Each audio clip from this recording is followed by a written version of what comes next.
JJ, when you talk about weight loss resistance, do we all have some form of that, or can the normal diet exercise work for some of the people when it doesn't? I mean, do we all need to maybe check and see what works best for us? Well, see, I don't see the people that aren't weight loss resistant.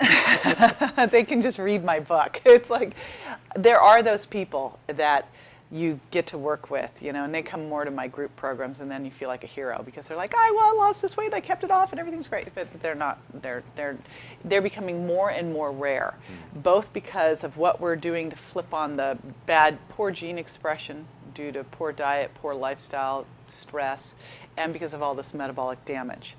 So I think that there's a small percentage of the population that's probably not weight loss resistant, but when you look at it now that it's 70% plus are overweight or obese, and of the other 30%, 50% of those people are TOFI, and that's thin outside, fat inside. So you've got 85% of the population that's over fat.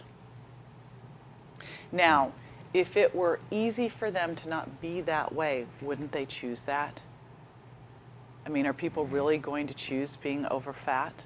Ooh, I'd rather have that. No, thank you. No, thank you to that hot body. I think I'd like to have another 10, 20, 30 pounds of fat on, thanks.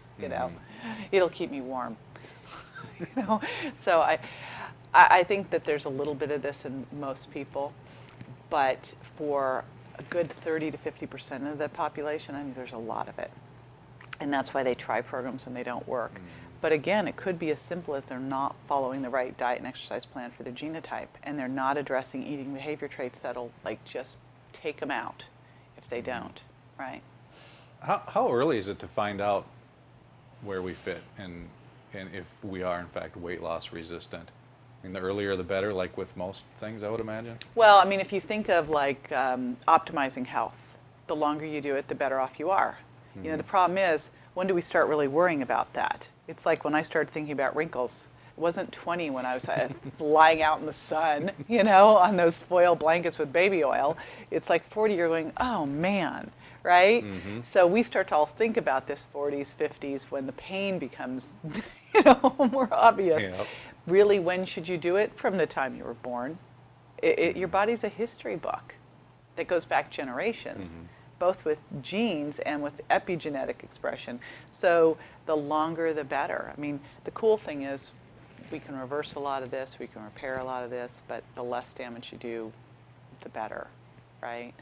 I mean, in the perfect world, and this is all such new science, but starting now, we would test babies and go, okay, here's your diet, right?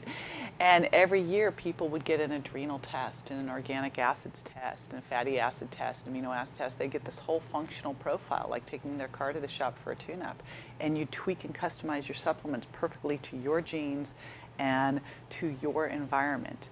And if you had major events in between each year checkup, you tweak them. And if we did that, probably wouldn't have weight loss resistance, or it'd be very, very slight because it would be more related to specific genetic issues rather than all the environmental issues.